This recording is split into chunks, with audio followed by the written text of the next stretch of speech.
if we'd listened more carefully to what Keir Starmer and what Rachel Reeves said before the election, they were perfectly clear about this. They talked about this thing called a government of public service. What they actually meant was a government of the public sector. And what they've Starmer has got this bizarre view, reinforced by Rachel Reeves, that the public sector is what makes Britain great, is what makes society work. Rachel Reeves has this, again, even more bizarre view that by pumping money into the public sector, miraculously the economy grows. Now, this is voodoo.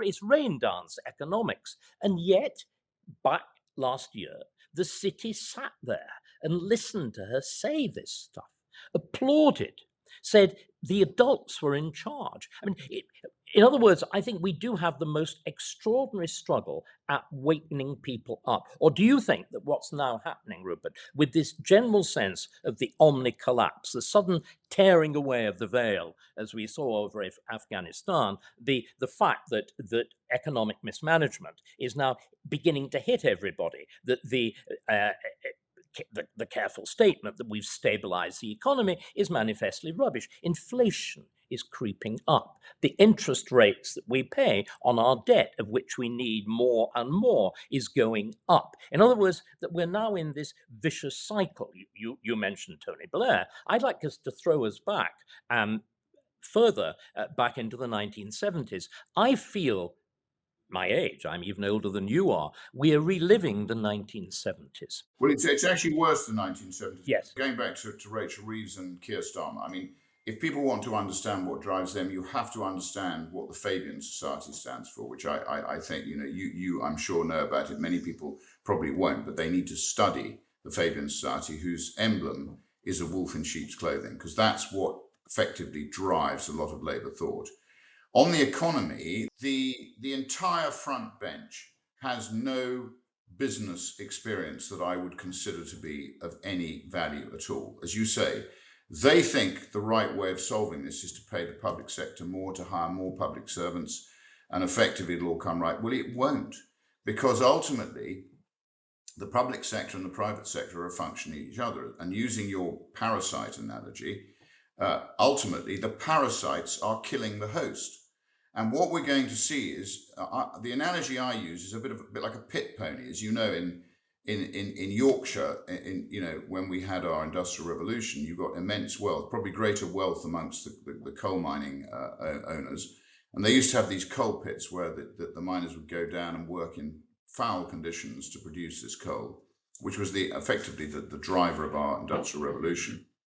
But the pit ponies were down there. They were absolutely crucial. And the pit ponies used to be looked after very carefully, because the pit ponies, they used to pull the coal. And if you flogged your pit pony too hard, David, it died.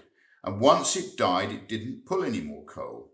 And what's happening is you are seeing the pit ponies, which is the productive economy, is being flogged harder and harder and harder.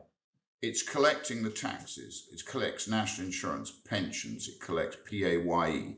It gifts wraps most of those taxes and hands it to an indolent state that's working from home, that's not productive, that is not delivering the service it's supposed to be delivering for the taxpayers. You've got HMRC that's completely out of control. And again, in the chamber yesterday, you get the government talking about how they're going to incentivize people to invest in high-risk startup businesses. Again, not the government's remit to do that, it's private sector remit. But what I can tell you is that HMRC, the government might be humming it, but HMRC aren't singing it, because EIS reliefs, and I do some EIS investment, I can tell you HMRC are pre-approving and then resiling on EIS approvals.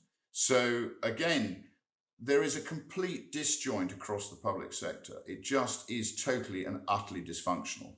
And these 23 permanent secretaries, I'm intending to do a much more in-depth research on them. They have more power than the entire government, the entire parliament.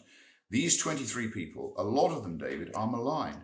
A lot of them share these sort of globalist views. I think all of them do. A lot of them, I don't want to say all of them, but I think a huge proportion, if not all of them, are malign, omnipotent, unelected enemies of the state, or enemies of us, the people. I think there's a very important distinction. I mean, again, when we call them malign, these are people who, in their own lights, are doing good. I think this is the important thing. I don't believe these people are wicked or think of themselves as being wicked. Unfortunately, they think of themselves as being virtuous. They're deluded, though. They're deluded, aren't Of course they are. Of course they are. But I think it's important to remember the best liars always believe their own lies.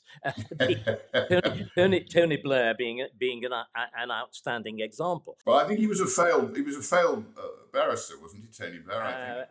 Not a very successful one. I think the leader of his chambers described him as the most disorganized barrister he'd ever worked with. But remember, careful, Blair was an extraordinarily effective prime minister. The change, to have been able to bring about the changes that he did, is a remarkable. I think they were completely wrong, misconceived, and whatever. But the extent to which he changed the state was greater than Margaret Thatcher, and I would argue greater than Attlee. So, in one sense, he's a good bad man. He was, although what he did was wrong, in my view, absolutely wrong, profoundly destructive. The fact that he was able to impose these changes to reshape Britain in the way that he did, effectively to create a new state, that the world on either side of 1997 is a world that was different, that looked different, that felt different, that used a different language. He transformed even the population, let alone the law and the constitution. This is genuinely revolutionary achievement, though as one as we agree, profoundly malign. But I want to go back to what I think is one of the absolute central points. You've kept using the word Christian. Now, I think you talked about the public schools, you talked about that great enterprise. I think one of the fundamental things that's gone wrong is the identification of the personal ethics of Christianity with what should be the ethics of the state. If an remember, Jesus has a very, how can I say, disobliging view of wealth. I mean, Rupert, you will remember what his advice to a rich man like you was, that it is easier for a camel to pass through the eyes of a needle than for a rich man to go to heaven. He even offered you a piece of advice as to how you might get there, which was to sell all your goods and give to the poor, not just your parliamentary salary. Now, in other words, what I think we need to admit is that Christianity is not a system of ethics for the state.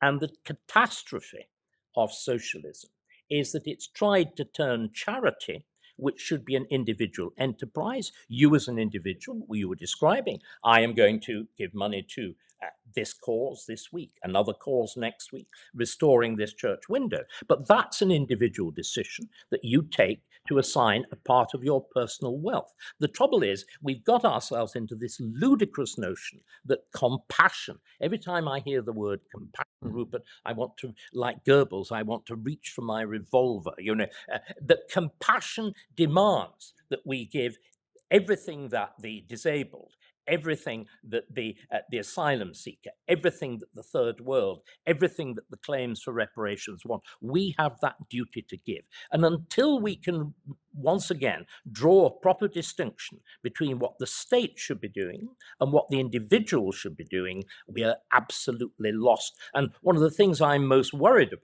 about the various movements on the right is the extent to which they claim to be restoring Christianity. And this, I think, is a profound, profound error. Once again, we've to harden our hearts. For me, the most, you were talking about the terrible things that the Conservative Party did when it lost sight of being conservative. I think probably the worst single moment is when Theresa May denounces her own party for being the nasty party.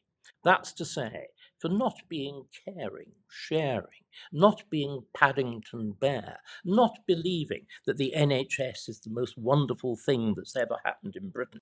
Well, it isn't. It's a fraud, David. It's a fraud. We know it's that. a total. But what we've now discovered as our public finances collapse, as we are in this absurd position, I mean, again, does everybody realize you pay a huge portion 50, 60% in the case of anybody above average salary in taxes. Do you realize of every pound you pay at the moment, one goes to paying interest rates, and that's going to go up steadily and fast. It is £100 billion a year alone in interest rates. And this is all to do with the state collapsing back into idiot compassion. David, you raised some great points there, and I'd just like to say on the Christian point, you're quite right. I think this is more about individual responsibility. Most of and particularly with the Alpha course, which swept the country, as you know, which was a sort of during the Thatcherite era.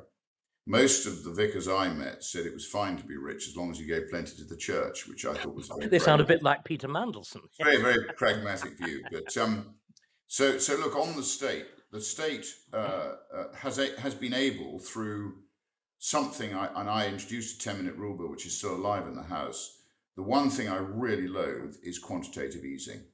So ultimately what that does is it allows the state to effectively live outside its normal means, because normally the state is a function of tax take.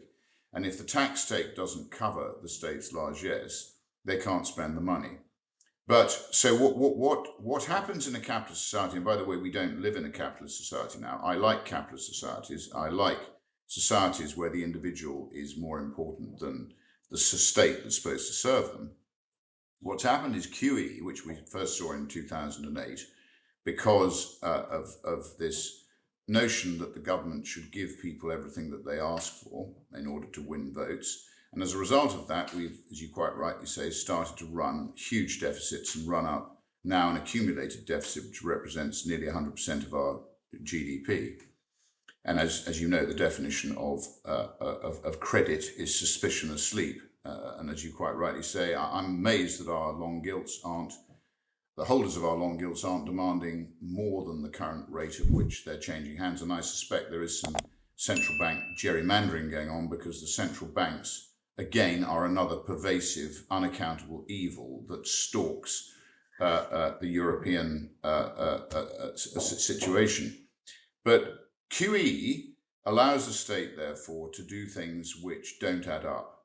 And this is where the whole thing, I think, has got out of control. And if you had to put your finger on one thing that's wrong, you and I have to run our own personal budget very tightly. Lots of companies I own have to run their budgets very tightly. If we spend more than we receive, we go bust. That is the essence of capitalism. And in 2008, what should have happened is there should have been a load of mass bankruptcies which cleansed the system. And when you cleanse the system, what you do is you see assets and businesses pass from those who don't know how to run their business to those who do know how to run their business. And that is the essence of a capitalist cleansing process. But instead, you had the Bank of England, you had the Fed doing massive amounts of QE through Hank Paulson. I mean, literally billions and billions, and who knows the extent of it.